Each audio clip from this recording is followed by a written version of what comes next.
Hey people, Cursed Curator here. So we are back with another episode of the history of art. This is between the years of 1931 to 1936. So I'm sure you're wondering, hey, aren't you supposed to be doing a video on games today? Well, I decided to delay that until I figure out what I really want to do involving the gaming series on this channel. Exploring and playing is a fun time, but I can't really do any much playing if for board games if it's only one person. It's a whole thing, and I'll figure it out later. But for today, we'll just be exploring art. And the next video will be probably about magazines, and then either the visual novel video or the Legend Lens. We'll wait and see. So let's hop right to our first one. Amrita Shergill Self-Portrait, 1931. The untitled self-portrait by Hungarian-born Indian artist Amita Shergill, 1913 and 1941, is an oil-on-canvas painting, completed in 1931 in Paris, and gifted to her friend Boris Tbilitsky. It was created in the same year that she produced portraits of Yusuf Ali Khan, who she was engaged to, and Victor Egan, her cousin, who she later married. Oh my!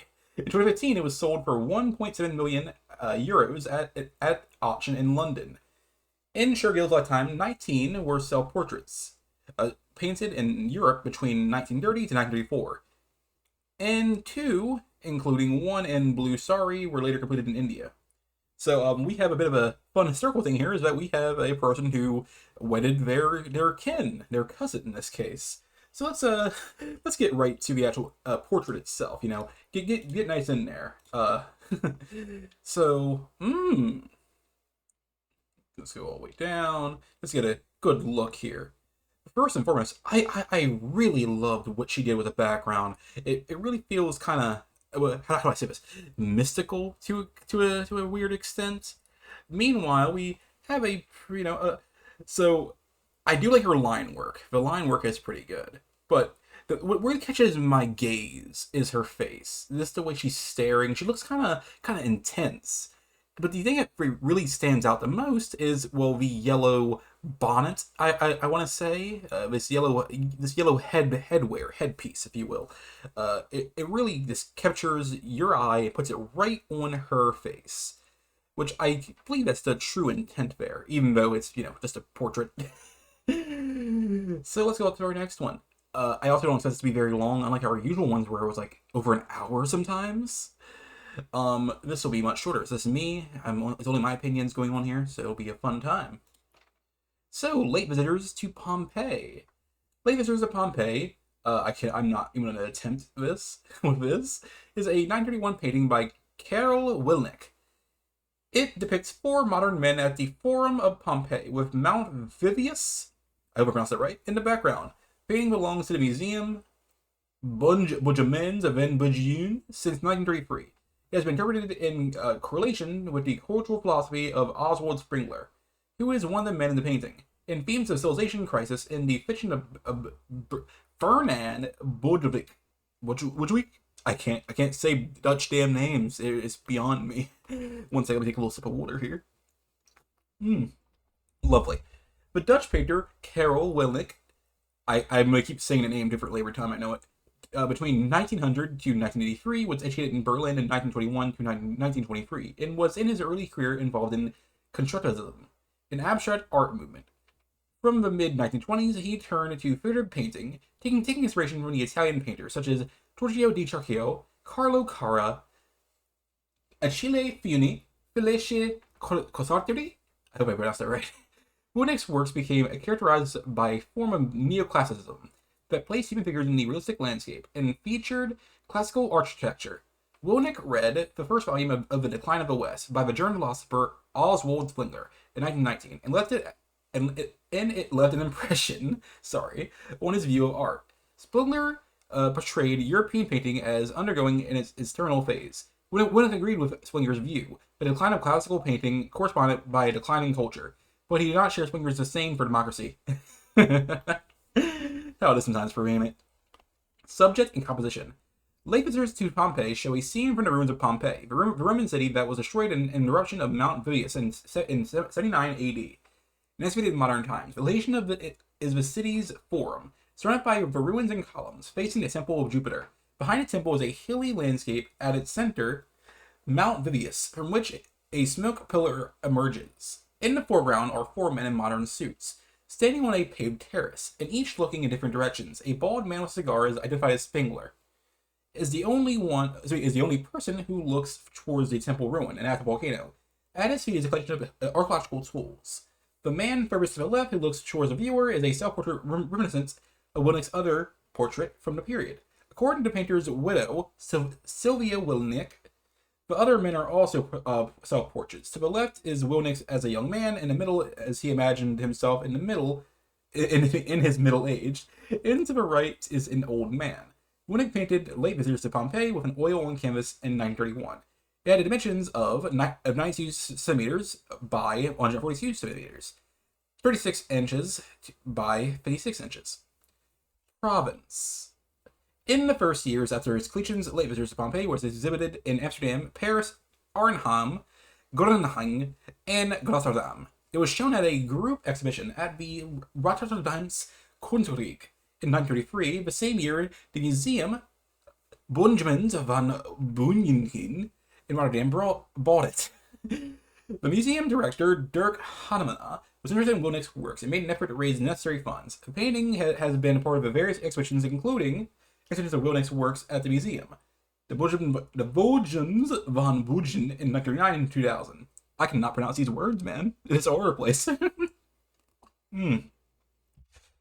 Reception. Okay, good. This is the last part of this one. But the depiction of Pompeii, a recurring symbol for decadence and ruin, in the presence of Spengler in the picture, have made critics interpret Late Visitors to Pompeii as a fatalistic comment about Western culture in decline. Writing for the Elseviers Gulschrift Manschrift in 1937, S.P. Abbas said the painting displays Wilnick's simplicity better than any of his other paintings.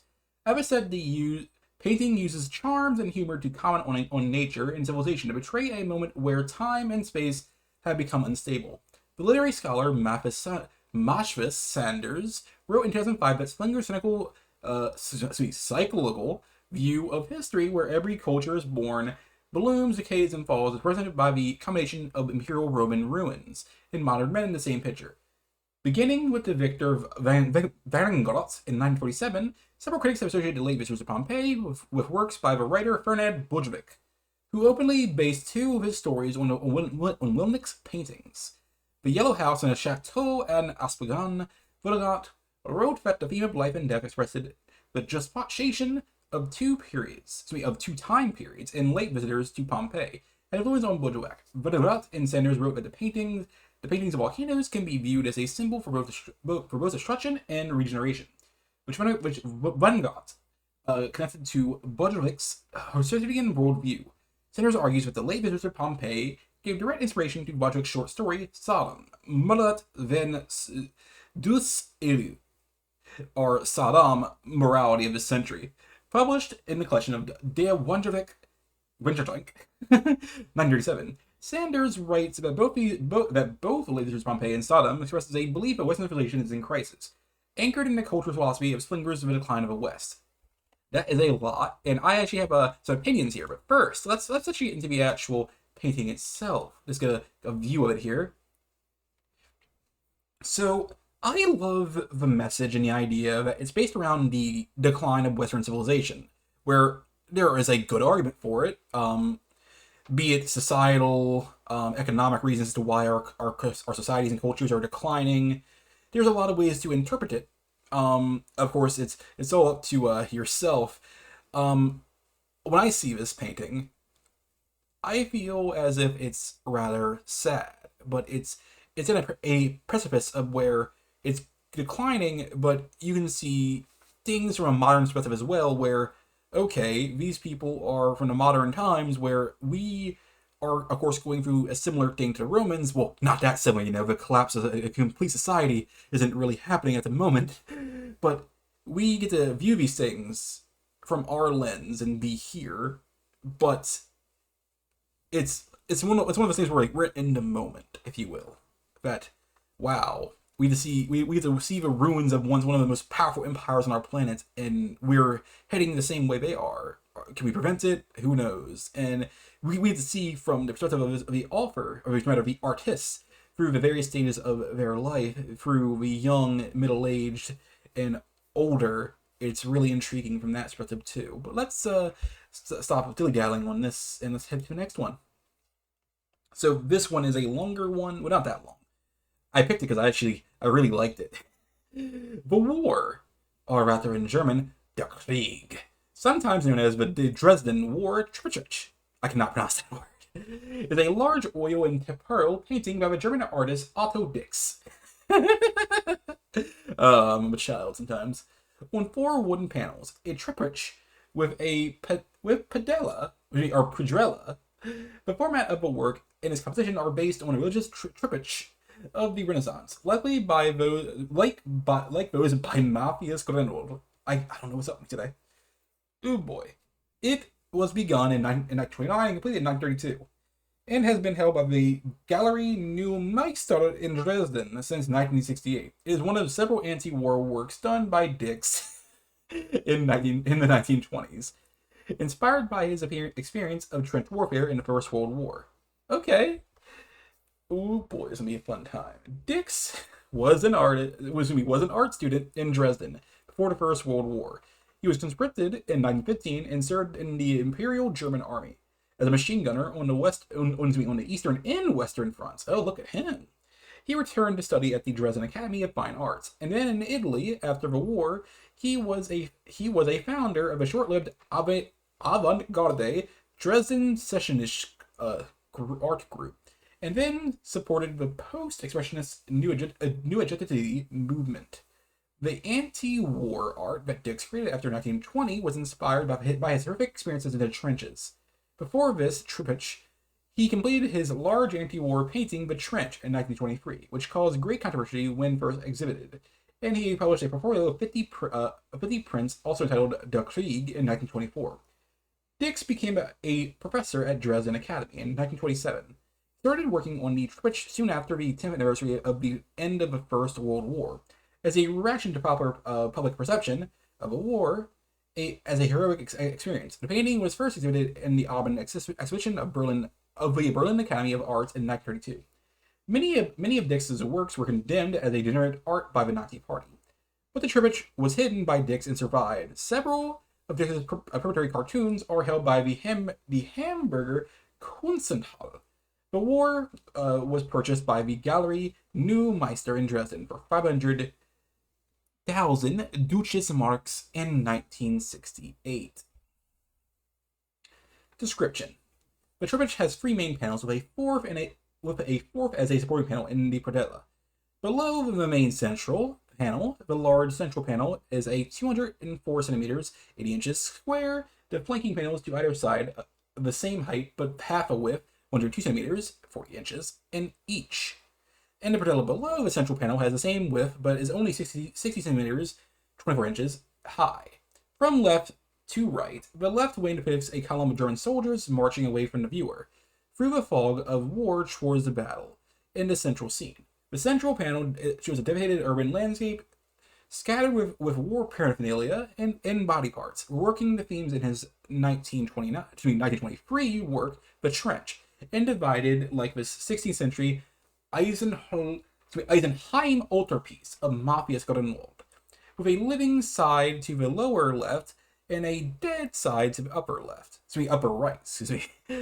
A skeletal figure floats above the scene, pointing to the right, with a soldier in the gas mask below, and scabrous legs upended to the right, recalling the legs of Christ and Grenoble's crucifixion scene. The right wing shows several figures withdrawing from the fight. A dominant grayish figure helping a wounded comrade is self-portrait of Dix, in a composition similar to a Descent from the Cross or a Pieta.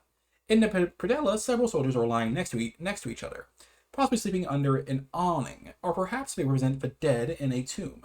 This 4th panel was based on the body of the dead Christ in the tomb by Hans Hogenheim Haben the Younger. Paintings use a restricted palette of mainly dark colors, with cold greens, grays, and whites for deaths and decay, and warm reds and oranges for blood, destruction, and shell fire.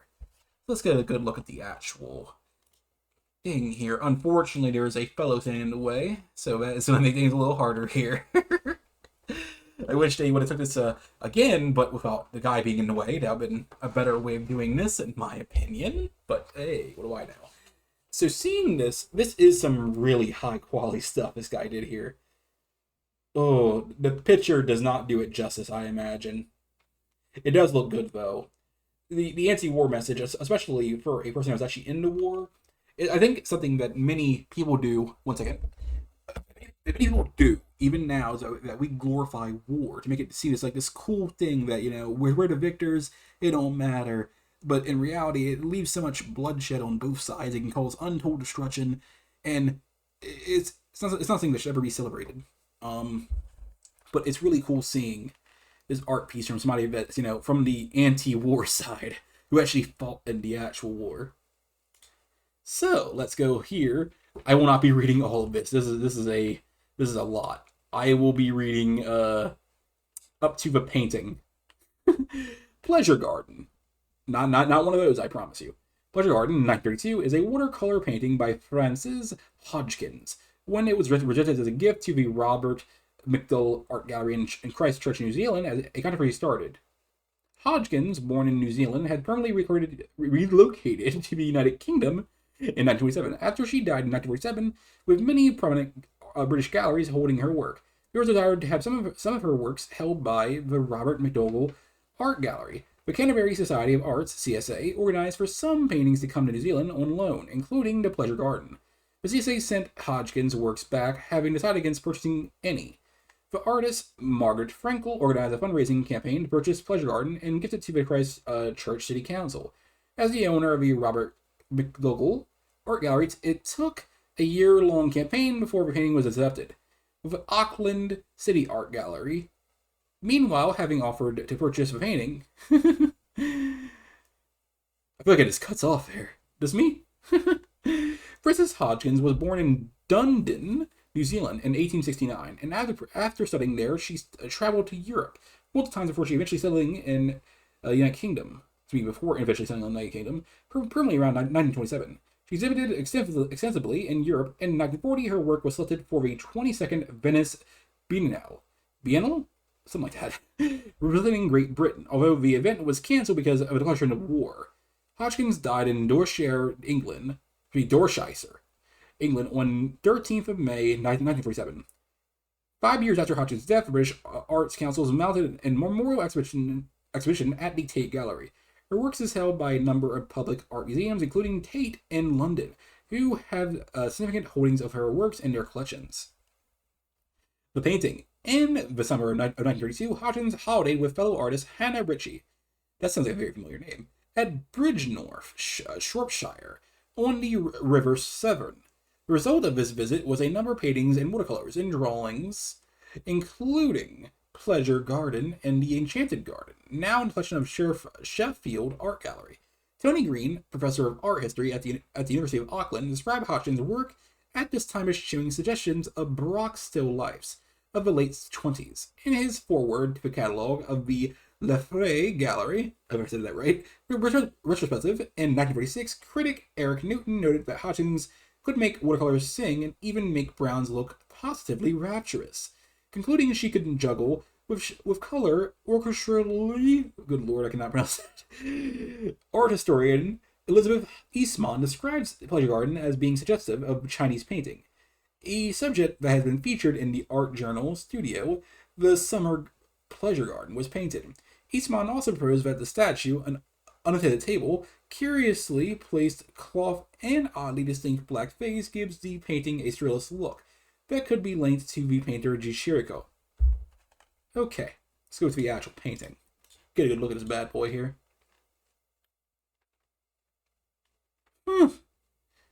I really do dig it. So the thing I do notice is while this is, of course, one of your standard watercolor paintings, I think she did a really good job, and at least with the flowers. The flowers really caught my eye. And speaking of eye, this, like, to me, it looks like an eye. It has eyelashes here. Same for these. It just reminds me of that. But the thing that this feels so well done is the chairs and the table. It really does capture the eye. That, like, all this other stuff feels kind of abstract to a degree. Of course, obviously, we can tell these are buildings, these are flowers. This is outside on some balcony, probably, and there's maybe a car or a boat or something. But it's clear, what this is all about. I really do dig this. But anywho, let's go to the next one. Crucifixion. Oh boy, this is gonna be one right here. Crucifixion, CR 33-01, is an oil on canvas painting by Francis Bacon, made in 1933 when Bacon was aged 23 or 24. It was one of 3 paintings on the subject of the crucifixion of Jesus that he made in 1933, the others being his crucifixion with skull, CR 33-03, commissioned by the art collector Sir Michael Sadler, and the wound for crucifixion later destroyed by Bacon. It is held in Damien Hirst's Murder Me collection. Oh, that's kind of grim. Description. The somber work in tones of black and white and gray shows an abstracted white human figure with arms raised against a dark background. This is marked by the lines denoting walls, meeting with a floor and the horizontal bar of a cross. The subject, Jesus on the cross, is depicted like a stick man, with thin white arms lopping up the crossbar, thin legs and the head, and feet reduced to white blobs. The diaphanous body appears to be opening up like the folds of a ghostly cloak, the suggestion of his ribs inside resembling a Griselle working of an anatomical still life by Jean Baptiste Simeon Chardin, or James Soutin, or Rembrandt's 1638 painting The Slaughtered Ox. Fun fact, we actually talked about Mr. Rembrandt a few times in our last video. It measured 62 centimeters by 48.5 centimeters, or rather 24.4 inches, by 19.1 inches. Turn on my headset, it turned off there for a second. Like another 1933 Bacon painting after the Picasso La Danse, CR 33-02, it may be based in part of Pablo Picasso's 1925 work, The Free Dancers, Tate Gallery, which has a central naked stick-like figure standing on one leg with arms raised in a Y shape. Bacon's paintings may also be influenced by his Catholic upbringing in Ireland, and his attendance at the Ambuscade Passion play in April 1930. There may also be the echoes of the political violence in 1933 Germany accompanying Adolf Hitler's rise to power.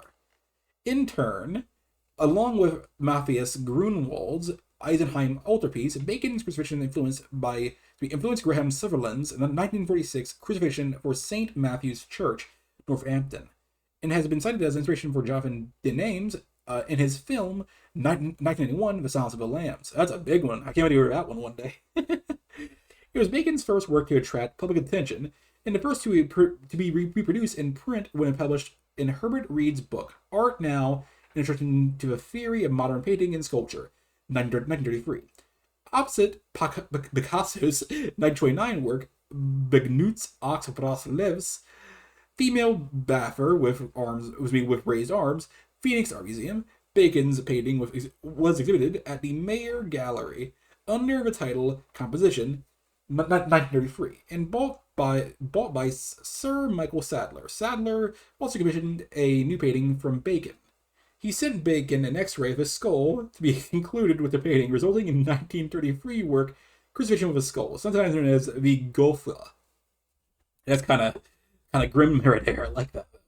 Sales enabled Bacon to hold his first solo exhibition in 1934 in the basement at Sunderland House, Curzon Street in London. But Bacon was downcast at a negative review published in the Times. He submitted works for the London International Surrealist Exhibition in London in 1936, but in a further blow, they were rejected as not being sufficiently surreal.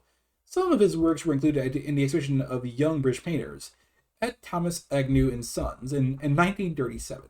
Disappointed with reception in progress, Bacon destroyed many of his early works, including his 1939 painting Wound for a Crucifixion, one of the few he later regretted losing, and turned away from painting for several years. He later admitted that his early works were not successful, merely decorative and lacking in substance.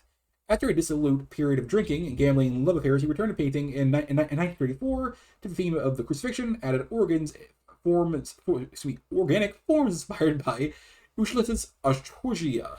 I hope I pronounced that right. I did not, probably. His breakthrough work, free studies for figures at the base of crucifixion, is the second panel, which echoes motifs motif, three lines emerging from a central figure.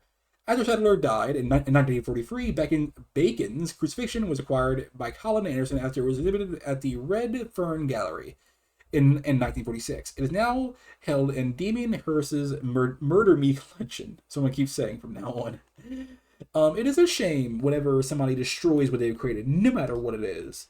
Just get like a quick little glimpse here.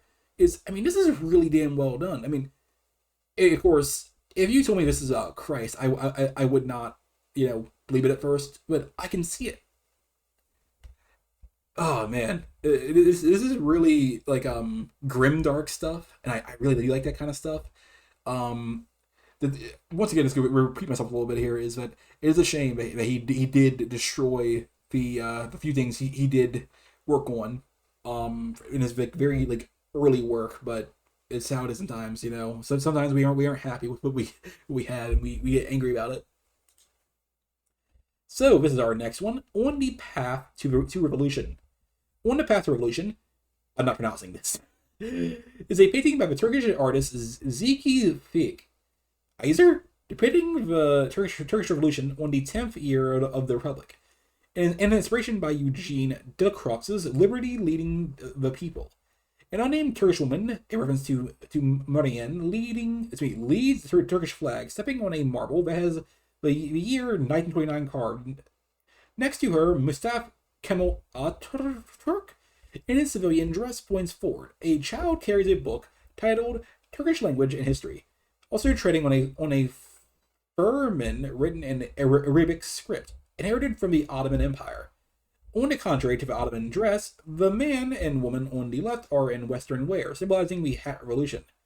Turkish soldier behind the woman fights people who are supposed to be radical Islamists and bigots, that Kemalism considers to be enemies of the regime. Commemorating the 10th year of the Republic of Turkey, the Turkish government determined to hold a series of revolutionary exhibitions. Starting from the capital of Anarka, Zeki Fike Iser, who was a part of the Grabu, an artists collective based in Istanbul, intended to create an artifact that would represent the recent Turkish Revolution. According to Iser, the idea for a piece belongs to Ali Hadibala, a prominent Turkish sculptor. It was later presented at the Istanbul Museum of Painting and Sculpture, which was visited by Mustafa Kemal Atatürk. According to Helen Diekman, Turkish painter and museum director, he showed a deep interest at the symbolism behind On the Path to Revolution.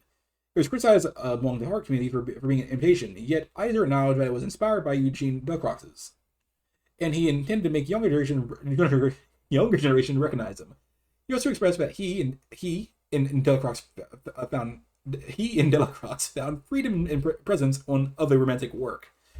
Okay, Lord, I can word, I promise. Oh boy, I have to really get used to speaking so much, and it's gonna be a struggle. I'm actually gonna keep this image because it'll be the thumbnail. So first things first, the faces here really catch me. It's like, this is super high detailed, and then we got this guy here, and then we got this guy over here.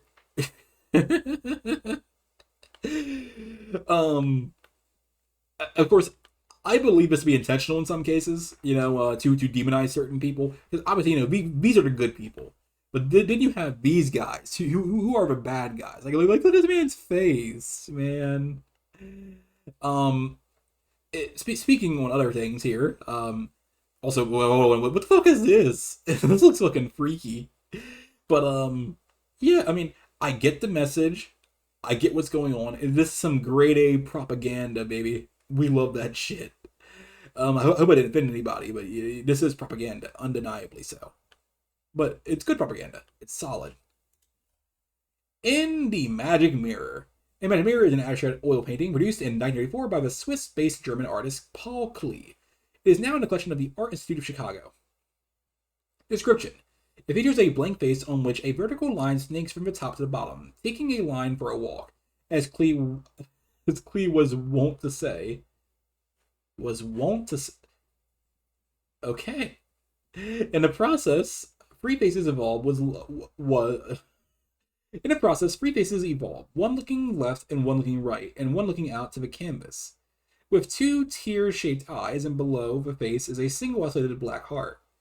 Analysis. Produced shortly after Klee was branded a degenerate by the Nazi Party. A degenerate artist by the Nazi Party in 1933, with the subsequent loss of his position in Germany and an enforced move to Switzerland, the picture appears to be representing his disillusionment. The knotted brow, the tear-shaped eyes, and the black heart communicate anxiety, distress, and bitterness. Okay, so now with that out of the way, it's very important to know the background sometimes because it really lends to what the artist is feeling. So when I see this, obviously it tells the story of this person, the artist in this case. In my mind, this is like more of a self-portrait than anything. Is that he is saddened that he has to leave his homeland, and he feels betrayed. He's disillusioned. He's bitter, and he's sad. The teardrop eyes, and his heart is now black. With the sign of like he's colder now, and he had to leave. Where he came from to Switzerland, and it's not really to say. I think this is a really good art piece. Just sort of pure symbolism alone. There's not really much to say about it. Let's make sure I'm actually still recording because that'd be embarrassing if it wasn't. Edith Sitwell Lewis. Let's see how long this bad boy is. Okay, not that bad, not that bad. Edith Sitwell is a portrait of the British poet and critic Edith Sitwell, made by the Wyndham Lewis. It was begun in 1923 and finished in 1935. It is in the collection of the Tate Institution. Description and history. Wyndham and Lewis portrait shows the British poet and critic Edith Sitwell, seated with half-closed eyes and with bookshelves in the background. Sitwell, who came from the aristocratic Sitwell family, was part of a cultural elite. In the setting of the painting suggests learning and literature. The picture is stylized in a way influenced by futurism, but shows Lewis's ambition to go beyond futurism. It is similar to a more abstract portrait Lewis painted in 1920, titled Praestilia. The art critic Paul Edwards says it seems to follow the dictum laid out in Lewis's novel Tar, 1918, which explains that works of art have no inside, no restless ego living in their interior, having instead a kind of dead version of living through their forms and surfaces alone. Interesting take. Lewis began to work when he commissioned a portrait of Sitwell in 1923. He was at the time close to the wealthy Sitwells, and noted a long-term relationship where they would support him financially. According to Edith Sitwell, she modeled for 6 days a week during a period of 10 months, but Lewis' manner became so threatening that she stopped, which is why the portrait has no hands. Lewis abandoned the work on the painting in October 1923, when he became unable to pay the rent for his studio and had to leave it. He picked up again and finished in 1935. He was by the time hostile with Sitwells and viewed them as amateurs in their cultural endeavors. On Edith Sitwell, he later wrote, "We are two good enemies. Edith and I are inseparable in the fact that I do not think I should be exaggerating if I describe myself as Miss Sitwell's favorite enemy." Edward Redding Behrens bought a painting from Lewis in 1936. He lent it to the Tate Gallery between 1936 and 1939 and gave it to the museum in 1943. Good lord. Sitwell wrote an account on the sitting in an article of Observer, published on the 27th of November in 1960. The Independent profiled the painting in 2010 as part of the article series Own Great Works.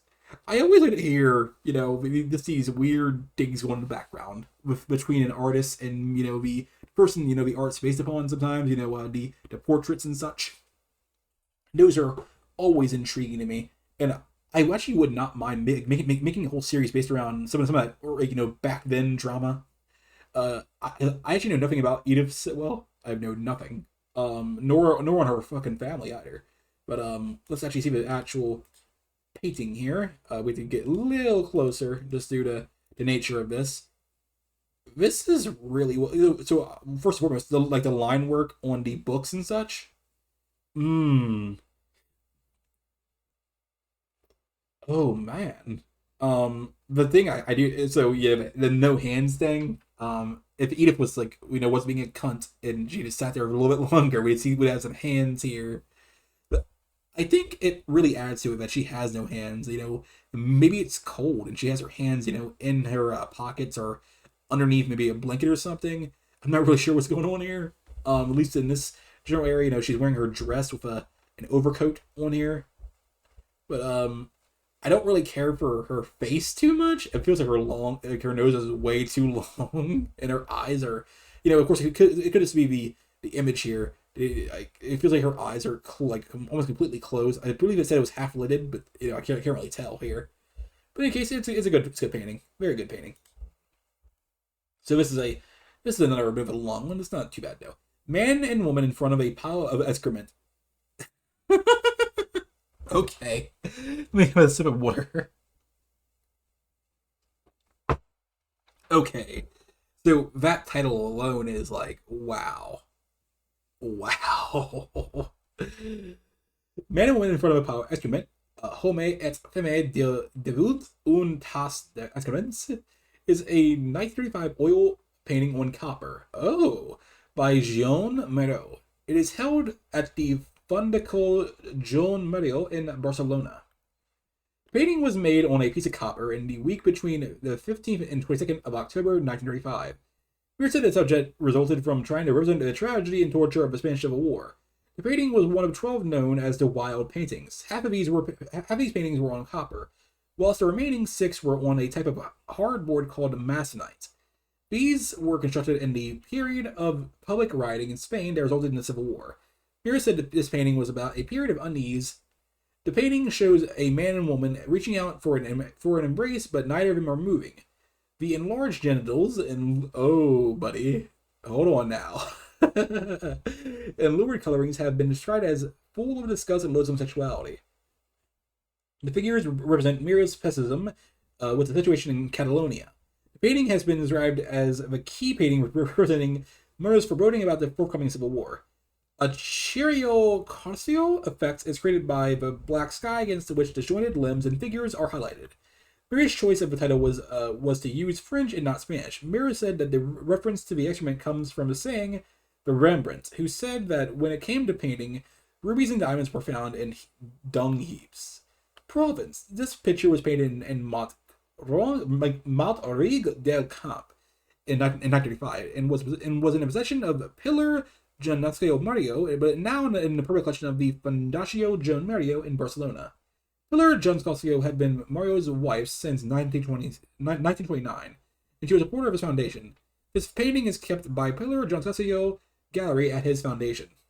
Okay, we have some things to say here, Ben.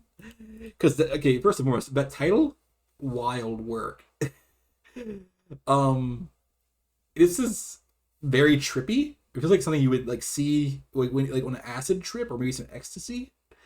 I dig the messaging because like I can see what they're talking about, but if you didn't tell me about any of that, I would just say like, what the hell is this? I mean, I can see the whole genitals idea thing they have on here. You know, this is the hole for the female. This is the male's wing, as I'll say. This is a very trippy painting. I do love the usage of the yellows here. There's various shades of the yellow going on here. There's darkers, there's brighters, and the reds really add to it as well. I dig that. But let's go to our next painting here. This is not that long. I can read this one pretty well. Three Girls, also known as A Group of Young Girls, is a painting by Hungarian Indian artist Amrita Shergill. Hey, we were talking about her recently. It was painted in 1935, shortly after Shergill returned to India from Europe. In 1934, the painting won the gold medal at the annual exhibition of the Bombay Art Society. In 1937, the painting was part of a batch sent to Nawab Salah Jang of Hyderabad, who later rejected them all. Really? Some good shit here. Composition. The painting portrays the free daughters of Men Hinder, Mahendrio Kar, 1897 to 1939, daughter of Sundar Singh Machavia and Mangal Singh Man of Kusharia, 1891 and 1996. You know what? You guys can read this part. I'm not reading it all. Interpretation. The painting shows the free colorfully dressed women contemplating a destiny they are unable to change. Amrita Shergill did not sensualize her women, but instead portrayed them as facing great adversity, yet having the spirit to transcend destiny that they were unable to change. Shergill wrote, "I realized my artistic mission to interpret the life of Indians particularly the poor Indians, pictorially, to paint these silent images of infinite submission and patience to reproduce on canvas the impression that those sad eyes created on me. The paintings reflect the influence of the works of French painter Paul Gauguin on Shergill's work. It also marks Shergill's move from an earlier academic and realist style of the painting that she had learned in Paris towards a flatter style with modern composition, where line and color are prominently used. In The Free Girls, the girls' surrounding is not shown, their situation is made evident through their facial expressions, their body language, and skillful use of tones. Response. In December 1936, the painting was displayed at the exhibition of words. In December 1936, the painting was displayed at the exhibition at Public Gardens, Hyderabad. I hope I pronounced that right. I can never pronounce that particular province correctly. There, the wealthy art collector Nathan Swab Salargong requested that it be delivered to him, along with the nude of Indu. Hoping that he would purchase it, Shergill also sent him villagers and extended her visit, but he returned it, commenting that he had no use for these cubist pictures. Oh my. The painting won the gold medal at the annual exhibition of the Bombay Art Society in 1937. It was 11th of 33 of Shergill's works displayed at her solo exhibition at Filete House in Lahore, British India, held from 21 to 27 of November 1937. There was priced at 700 rupees. I think it's a currency of the Indians, or it might be the British pound, or the sterling, the shilling. I'm not too sure, but let's see the actual thing here. Yeah, seeing their face, they're clearly upset. They're feeling a very certain way, and if I had to guess, they are going through arranged marriages. Marrying somebody they do not want, or maybe they're being oppressed from their culture, their society, or their religion. There's a lot of ways to take this, but considering they're young women, and they're clearly at a certain age, towards to be arranged marriage. I feel like it's leaning more towards that than anything. But yeah, seeing this, the line work, the color choices, this really does show off that this is the struggle of women in India, and I imagine it's still an issue now. It's really interesting seeing her take on this, considering that she herself is a woman. But anywho, onto one of our last ones. The face on the barroom floor. The face on the barroom floor is a painting on the floor of the Teller House bar in Central City, Colorado, United States. It was painted in 1936 by Herndon Davis. The face on the barroom floor was referenced in the Three Stooges short movie Maniacs in 1936, which will be one of the movies we'll be talking about eventually in a flashback video. Backstory. Davis had been commissioned by the Central City Opera Association to paint a series of paintings for the Central City Opera House. He was also requested to do some work at the Teller House.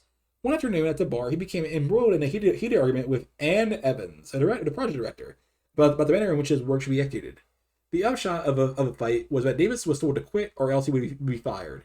According to one version of the story, the painting was a suggestion of a busboy named Joe Libby. Knowing that Davis would soon be fired, he insisted that the artist give them something to remember him by. In Davis's own words, the Central City Opera House Association hired me to do a series of paintings and sketches of the famous mining town, which they were then rejuvenating as an opera center and tourist attraction. I stayed at the Teller House while working up there, and whim struck me to paint a face on the floor of a old Teller House barroom in its mining boom heyday.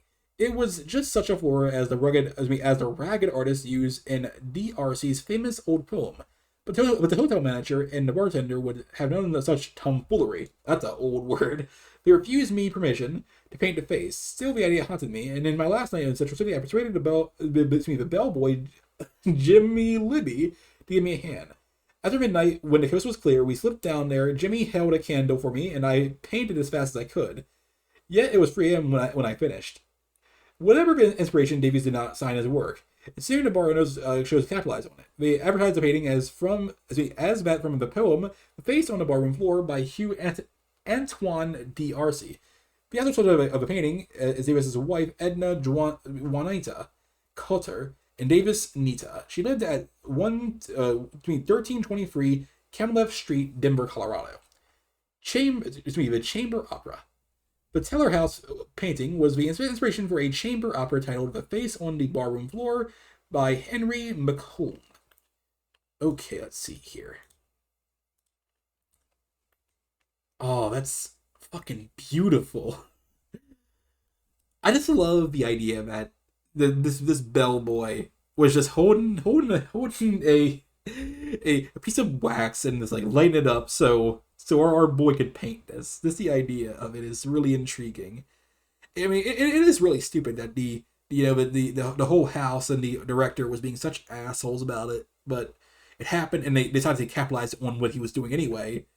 It makes me wonder if they actually paid him or not.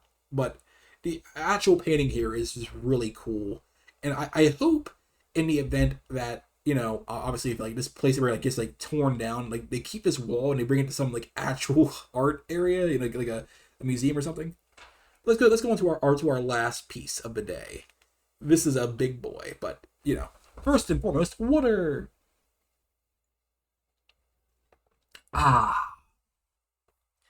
Morphological Echo is a title shared by two oil on panel pairings, created by the Spanish surrealist Salvador Dali.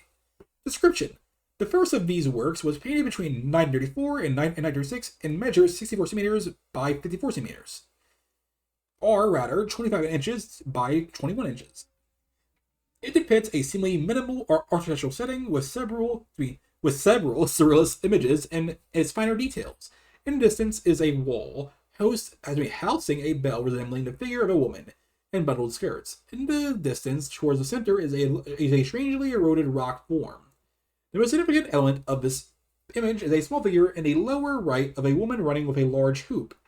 In the shadow cast by the figure, her arms appear to merge into a circle around her head. The shadows cast by the figure's head takes on appearance of the hub of a wheel. This painting is displayed at the Salvador Dali Museum in St. Petersburg, Florida. My lord. On loan from E and A Reynolds Morse Fletchen. The second work by this title was painted in 1936 and measures 30.5 centimeters by 33 centimeters, or rather 12 inches by 13 inches. It depicts a table with 3 objects set upon it. In the distance beyond the table are 6 more objects in horizontal rows of 3. These objects roughly resemble the 3 shapes they are aligned with on the table. This painting is owned by the Salvador Dali Museum. Take a better look at this bad boy. Oh.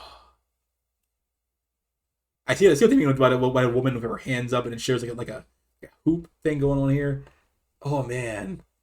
This feels, I don't know how to say this. This is painted and like I feel like in a sense it was inspired by like rain, like or at least a storm, because like considering how the clouds are, the sky's getting darker too. Oh, and this archway. This feels like some really trippy stuff going on here. Like there's a lot of ways to interpret what's going on here, and I don't really know what's the real correct way of going about it. But so that is our video for today. About 48 minutes, give or take. It's going to probably have been shorter if I didn't read everything, but it's how it is sometimes. I prefer to read it all, even though I will stutter or mispronounce words or just trip over myself sometimes, and that's how it is sometimes. I'll try and do better. Though it'll be a process. Maybe I won't talk so fast next time. And we'll see. But anyway, next time look out for our what was it? It was going to be a magazine video and our Legend Lens. We'll see which, because like either way, they're both this week, Wednesday and Friday respectively. I'm gonna try my hardest to stick on to a 3 videos a week basis, but we'll see. Anyway, see you guys next time. Please like and subscribe for more, and see ya.